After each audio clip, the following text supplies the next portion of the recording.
안녕하세요 여러분.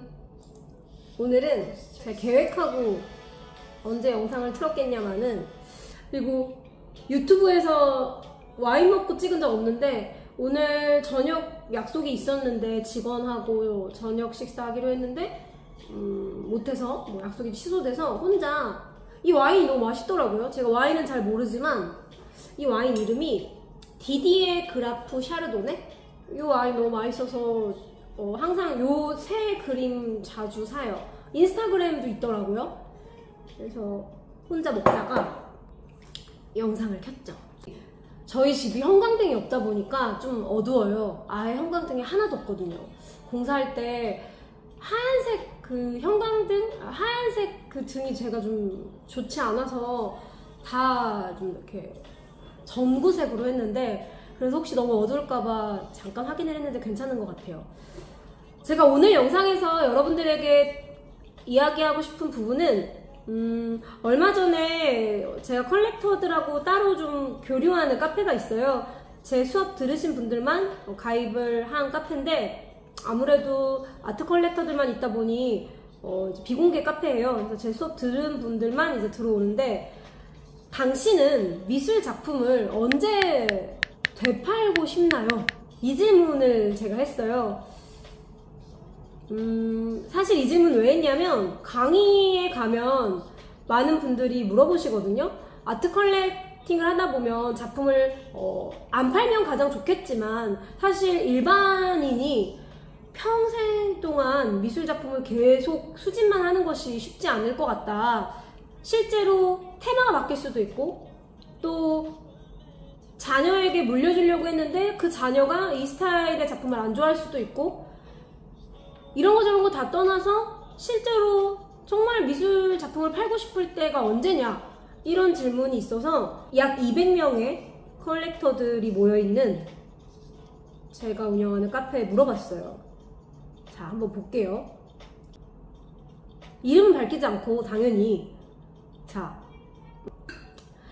저는 근데 약간 중복 선택이 가능하다고 하고 오지 선다를 줬어요. 제가 1. 내 취향이 변해서. 2. 이 작품을 물려줄 사람이 없어서. 3. 작가에게 실망해서. 4. 사업적으로나 부동산적으로나 기타 등등 급한 돈이 필요해서. 5. 기타. 솔직하게 좀 써봐달라. 34개의 댓글이 달렸는데요. 일단 순서대로 좀 읽어볼게요. 여러가지 이유가 있었는데, 한 분이 여러가지 번호를 겪었던 적도 있고, 각각 좀 다양한 이유가 있어요. 근데 일단은 좀 많은 분들이 작가에게 실망해서 작품을 팔고 싶다, 이 대답이 의외로 많았어요. 근데 사실 저도 전 작가에게 실망한 적까지는 없는데, 이 작가가 요즘에 왜 이렇게 작업을 안 하고, 솔직하게 말할게요, 왜 이렇게 자기 셀카만 올리지?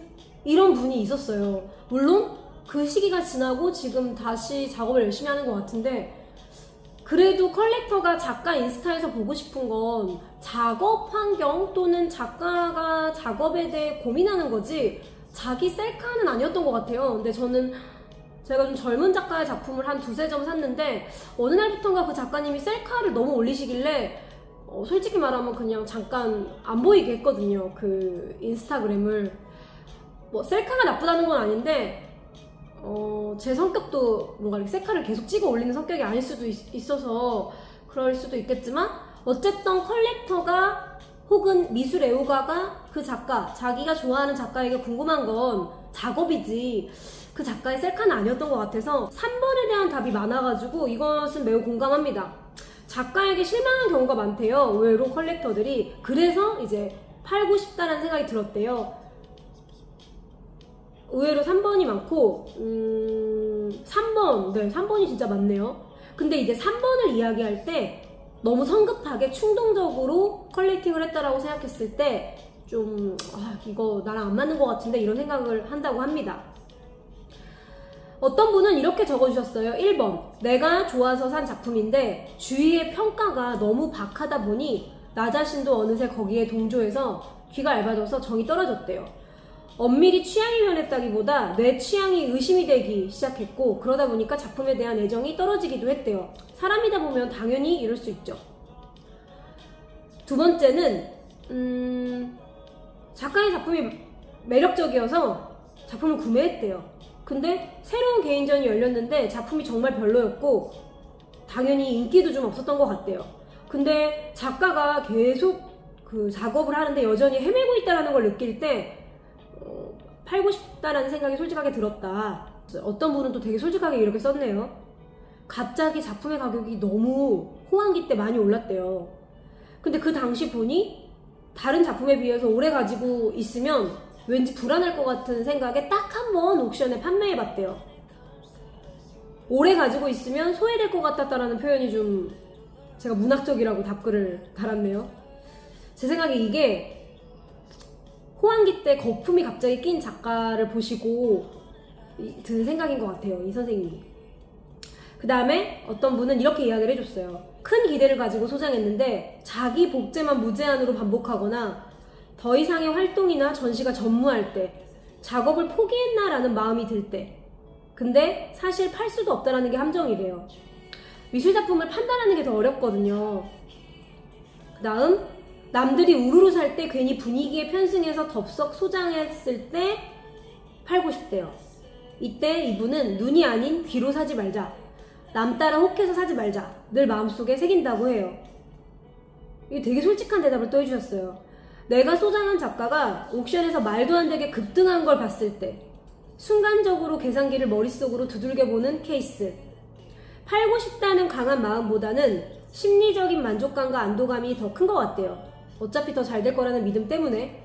저도 뭐 팔고 싶다라기보다는 지금 저희 집에 걸려있는 작품도 그 예인데 저는 한 1,700만 원 정도에 구매를 했는데 옥션에서 이보다 작은 사이즈가 막 1억 넘게 팔리고 그러면 이런 상상은 해보죠. 이거 팔았을 때 그럼 1억인가? 1억 넘나?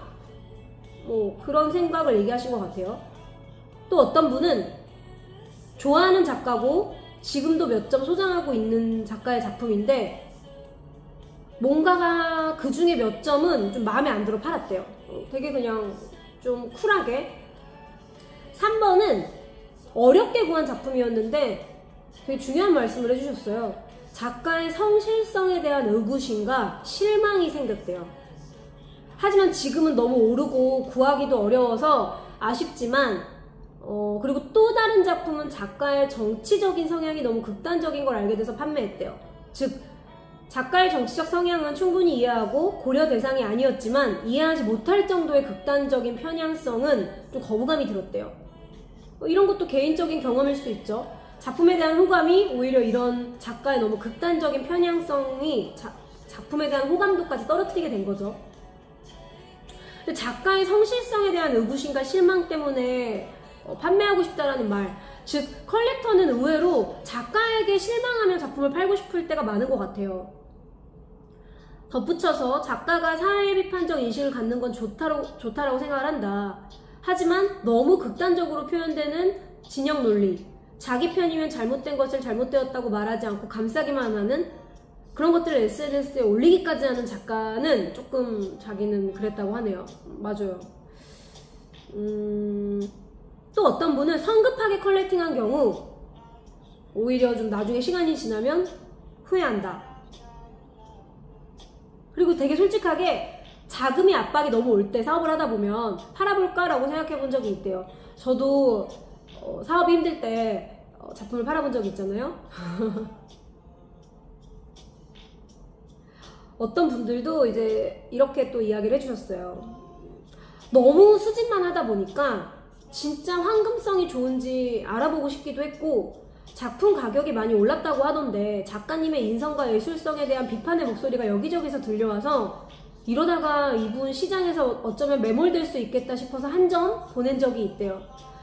자신이 좋아했던 작가님이니 옹호하는 게 맞지만 너무 유명한 사람들하고만 어울리려고 하고 작가의 작품 이야기는 들어볼 수도 없었고 그래서 이분은 파셨다고 해요. 근데 이거 되게 중요한 것 같아요. 유명인들하고 작가가 어울리려고만 한다? 이것은 좋은 게 아닌 것 같습니다. 저도. 또 인성에 대한 비판의 목소리가 들렸을 때 느낌을 자기가 인스타에서 받았다면 제가 컬렉터여도 좀 흔들렸을 것 같아요. 또 의외로 배송할 때 잘못 와서 팔고 싶은 것도 있대요. 작품 자체 표면에 크랙이 생겨서 왔는데, 작가는 매일 파티에 놀러 다니면서, 갤러리스트는 매일 파티에 놀러 다니면서 제대로 손봐주지도 않고 제대로 손 봤다고 해서 도착한 것도 별로 달라진 게 없어서 좀 화가 나서 정말 못된 생각이 들었대요. 그러니까 결국에는 아무리 미술 작품이 좋아도 그 작가의 성실함, 그 작가의 자기관리, 그 작가의 인성, 제 아무리 예술 작품이어도 이 예술 작품을 사람이 만드는 거기 때문에 그 사람에 대한 이야기가 많은 것 같아요. 아는 만큼 보인다고 공부를 할수록 작품을 보는 눈이 높아지다 보니까 후회하는 게 생겼대요. 그리고 또 재밌는 게 한 가지가 있었어요. 어떤 분은 작품을 팔았는데 그것으로 돈이 생기면 딴 데 쓰지 않고 무조건 그림을 사야 한다라는 말이 기억이 나서 그렇게 한대요. 근데 그 이야기는 여러 사람이 동의를 하네요. 즉, 그림 판 돈으로 바로 다른 작품을 구매하지 않으면 돈도 작품도 잃는다는 말씀을 누군가가 하셔서 자기는 오랫동안 소장했던 작품을 이제 판매를 해서 그걸로 젊은 작가의 작품을 샀는데 즉 미술 작품을 팔아서 그걸 다른 데 쓰지 않고 다시 미술 작품을 샀다라고 이야기를 합니다. 오늘은 제가 이름 공개하지 않았지만 실제 정말 이분들이 다 컬렉팅을 최소 20점 또는 100점 이상 하신 분들의 이야기니까 여러분들에게 조금이라도 좀 도움이 됐으면 좋겠고, 사실은 개인적인 이야기들을 댓글로 적어주신 건데 제가 다행히 유튜브에 이거 나중에 좀 올려볼까 한다, 이름 공개하지 않고, 그래서 올려도 될 것 같아요. 그래서 혹시 이 영상을 보는 초보 선생님들이 혹은 미술 컬렉팅이 궁금하신 분들이 컬렉터들은 미술 작품을 언제 팔고 싶을까? 이것에 대한 솔직한 답들이 됐으면 합니다. 그럼 오늘 현대미술에 대해서 궁금한 점은 여기까지 하겠습니다.